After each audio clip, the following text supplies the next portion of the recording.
जय मसीह के मेरे दोस्तों, कैसे हो आप सभी। आपके अपने YouTube चैनल मसीह की बातें की तरफ से आप सभी को पाम संडे की हार्दिक बधाइयाँ। अगर मेरे दोस्तों आप सभी इस वीडियो को पाम संडे के बाद भी देख रहे हो तो कोई बात नहीं। वचन हमें हर रोज कुछ नया सिखाने की ताकत रखता है, क्योंकि ये परमेश्वर का सांस पाया हुआ वचन है, इसलिए कभी मरता नहीं और ना खत्म होता है। ये अनलिमिटेड है। हालेलुया। दोस्तों, पाम संडे मनाने का एक ही मतलब है कि हमारे लाइफ में मसीह का आगमन, क्योंकि जीसस कहीं भी जाते हैं तो उनका एक ही मकसद होता है कि लोग बचें, रूह नाश ना हो। धरती में आने का भी उनका यही रीजन था। पाम संडे वाले दिन यरूशलेम जाने का भी उनका यही रीजन था, और इसलिए ही जब एक आत्मा बचाई जाती है तो लिखा है स्वर्ग उनके लिए आनंद मनाता है। दोस्तों, पाम संडे का अर्थ है जीसस हमारे लाइफ में आना चाहते हैं, हमें डिलीवरेंस देना चाहते हैं। वो चाहते हैं कि हम जिस लेवल में हैं उससे भी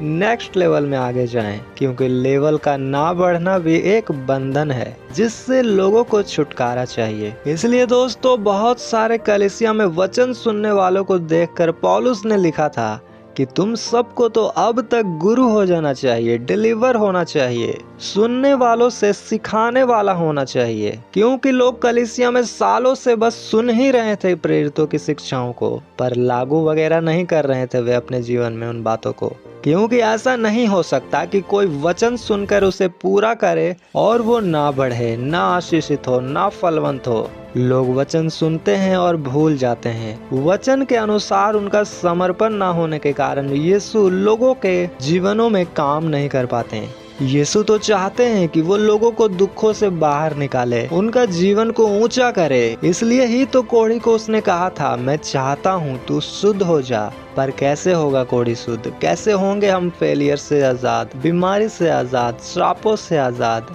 कैसे होंगे? तो उसने कहा, जो कोई द्वार खोलेगा तो मैं उसके पास भीतर आ जाऊंगा। अब मैं आपको पाम संडे को कैसे मनाते हैं असलियत में वो बता दूं। जब यीशु गधे पर बैठकर यरूशलेम को जाने लगे। यरूशलेम हमारे जीवन को दर्शाता है और गधा नम्रता को दर्शाता है। तो लिखा है, हम पढ़ेंगे, जब चेले गधे के बच्चे को यीशु के लिए ले आए कि वो उसमें बैठे। लूका की पुस्तक 19 अध्याय का 35 में लिखा है, वे उसको यीशु के पास ले आए और अपने कपड़े उस बच्चे पर डालकर यीशु को उस पर सवार किया। लिखा है, उन्होंने अपने कपड़े उतार कर यीशु के लिए दे दिया। हालेलुया। फिर आगे लूका की पुस्तक 19 अध्याय का 36 में लिखा है, जब वह जा रहा था तो वे अपने कपड़े मार्ग में बिछाते जाते थे। तो यहाँ हमें नोट करना है बात को कि लोगों ने यीशु के लिए अपने कपड़े बिछा दिए। कपड़ा, वस्त्र हमारे कैरेक्टर को दर्शाता है। हमारा वस्त्र हमारा चरित्र का प्रमाण है। इसलिए आज कितने लोगों को आप देखते हो कि उनके कपड़े इधर उधर से फटे हुए होते हैं, चिपके इतने हैं कि भाई साहब कुछ कवर ही नहीं होता उनका। बस उनके बॉडी में ड्रेस का कलर अलग सा दिखता है, लेकिन उनके लिए वो बहुत अच्छा है, क्योंकि उनकी सोच वैसी हो गई है। उनको उनका ड्रेस कोड बहुत ही पसंद है, लेकिन वो आपको कहेंगे कि नहीं नहीं, मेरा तो अच्छा है, हम तो चिपके हुए पहनते हैं। पर जो छोटे छोटे कपड़े लगाती हैं वो बुरी है, उनका कपड़ा बुरा है। हालेलुया। जैसे कि हाल ही में दिल्ली मेट्रो में एक वायरल हुआ था एक वीडियो, जिसमें एक लड़की इतने छोटे कपड़े पहनी थी कि आप इमेजिन करो, एक हैंड रुमाल को लपेट के गोल करो तो कितना बॉडी उस रुमाल से कवर हो जाएगा आपका। उतना ही छोटा ड्रेस उन्होंने अपने बॉडी के ऊपर वाले हिस्से में लगाया हुआ था, और नीचे भी वैसा ही था कुछ। इस वीडियो में एक फूल के द्वारा उसे कवर किया गया है। तो सोचो, उनके ड्रेस से ये फूल भी 2 गुना बड़ा है, लेकिन आप उनको पूछो तो वो कपड़ा उनके लिए अच्छा है। तो हर कोई को अपना पहनावा अच्छा है, तो बुरा कौन है बिना कपड़े का रहने वाला। और दोस्तों, अगर हम पुलिस या आर्मी का ड्रेस देखें तो वो उनका पावर, उनका ओहदा बताता है। तो इसलिए बाइबल कहता है, हमें अगर प्रभु को अपने जीवन में आते हुए देखना है तो हमें हमारा पुराना कैरेक्टर को, अपना घमंड को और जितना बुराई है उन सब को परमेश्वर के आगे सौंपना है, समर्पित करना है। अपने गुरूर को, अपने अहम को कि हम कुछ हैं, उसे यीशु के कदमों में हमें सौंप देना होगा। जैसे जैसे हम अपने इन सब चीजों को यीशु के कदमों में सौंपते जाएंगे, यीशु वैसे वैसे हमारी ओर बढ़ते आएंगे। हालेलुया। लिखा है वो अपने कपड़े उसके आगे आगे बिछाते जाते थे।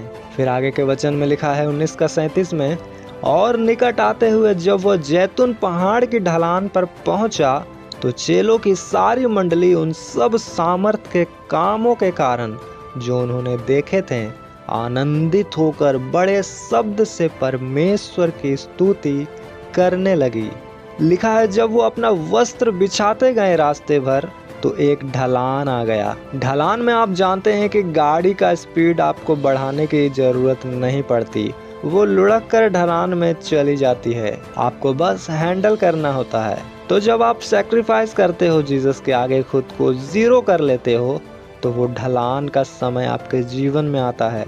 जब यीशु खुद आपके जीवन में आने लगते हैं, आपके करीब आकर आपको बरकत देते हैं, आपको सक्सेसफुल बनाते हैं, आपके जीवन में गवाहियां देने लगते हैं, बस आपको उन आशीषों को अब हैंडल करना होता है। जब लोगों ने कपड़े उतार कर यीशु के आगे बिछाया, अपना पुराना जिंदगी का सैक्रिफाइस किया यीशु के आगे, तो बहुत से चिन्ह और चमत्कार प्रभु यीशु मसीह ने उन लोगों के बीच में किया वहाँ। इसलिए लिखा है चेले वहाँ उन कामों को देखकर आनंद के साथ परमेश्वर का जय जयकार करने लगे।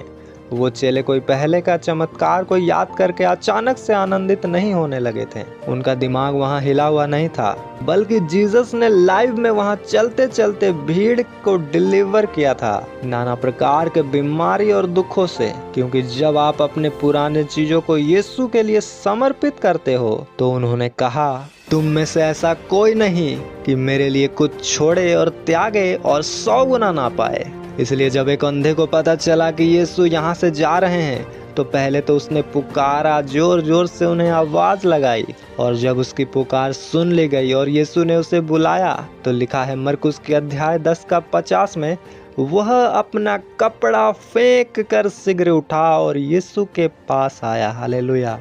क्योंकि चाहे जितना यीशु आपसे प्यार करे, आपको गले लगा ले, लेकिन फिर भी काम तो तब ही होगा आपके जीवन में जब आप पुराने कपड़े को फेंक दोगे, यीशु को सौंप दोगे। एक अंधा जानता है कि जीसस से छुटकारा कैसे लेना है, क्या हम और आप नहीं जानते? जब हमारे पास यीशु आते हैं तो हमारा एक ही काम होना चाहिए कि अपने मैं को फेंक देना, बुरा कैरेक्टर को उतार देना और यीशु को कहना कि बेशक अब मैं खुद में घटता जाऊं और यीशु ही मुझ में बढ़ता जाए। और जब हम पुराने वस्त्रों को फेंक देते हैं, यीशु के आगे समर्पित कर देते हैं, तो वो कहते हैं कि मैं तुझे महिमा का वस्त्र पहनाऊंगा, वो रंग बिरंगे अंगरखे तेरे शरीर में डालूंगा। हालेलुया। वो रंग बिरंगा अंगरखा, वो रंग बिरंगा कपड़ा जो यूसुफ के शरीर पर था। दोस्तों, हम बाइबल की डीप गहराई में जाएंगे तो वो रंग बिरंगा अंगरखा पवित्रताई को दर्शाता है। वो रंग बिरंगा अंगरखा अपने पिता की इच्छाओं पर चलने को दर्शाता है। वो रंग बिरंगा अंगरखा पाप रहित जीवन को दर्शाता है। और परमेश्वर कहता है जब तू बुराई को फेंक देगा, वो गंदा वस्त्र मेरे आगे डाल देगा, मुझे समर्पित कर देगा, अपने आप को शून्य बना लेगा, तो मैं अपना रंग बिरंगा अंगरखा तुझे पहनाऊंगा। हालेलुया। तो मेरे दोस्तों, मेरा यीशु आप सभी के लिए एक रंग बिरंगा वस्त्र लेकर खड़ा है। क्या आप अपने पुराने अहंकार और पुराने घमंड और पुराने बुराइयों को अपने जीवन से उतार कर फेंकना चाहते हो? हमें अपना पुराना कपड़ा फेंक देना है यीशु के आगे, अपना जीवन को समर्पित कर देना है, उसके राहों पर बिछा देना है। और जब हम ऐसा कर लेंगे, उसके बाद पाम संडे के दिन खजूर की डालियां लहराएंगे, तो खुदावंद उस टूटे डालियों में भी फल लगा देगा। हालेलुया। पर पहले जांचे खुद को कि क्या हम वचन को सुनकर उस हिसाब से चलते हैं, या फिर अपना चेहरा दर्पण में देखकर थोड़ी देर बाद ही भूल जाते हैं। उसने कहा मुझसे सीखो, मैं नम्र हूँ। तो क्या आपने यीशु से नम्रता को सीखा है? अगर हाँ, तो आपको पाम संडे की सच में हार्दिक बधाइयाँ। क्योंकि जिस तरह चेले आनंद के मारे जय जयकार करने लगे चिन्हों को, चमत्कारों को देखकर, और परमेश्वर का धन्यवाद करने लगे, उसी प्रकार आपके जीवन में भी परमेश्वर काम करने वाले हैं और आप बड़े ही आनंद के साथ में जय जयकार करने वाले हैं परमेश्वर का, क्योंकि यीशु ने कहा ऐसा कोई नहीं जो मेरे लिए त्यागे कुछ और मैं उसे 100 गुना ना दूं।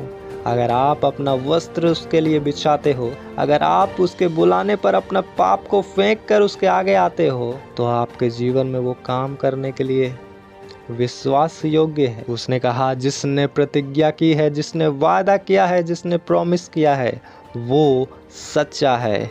तो दोस्तों, इस पाम संडे को स्पिरिचुअल तरीके से मनाएं और यीशु को अपने जीवन में काम करने का अवसर दें। आप सभी को मसीह में शालोम। आ रहा है शहंशाह, आ रहा है राजाओं का राजा, आ रहा है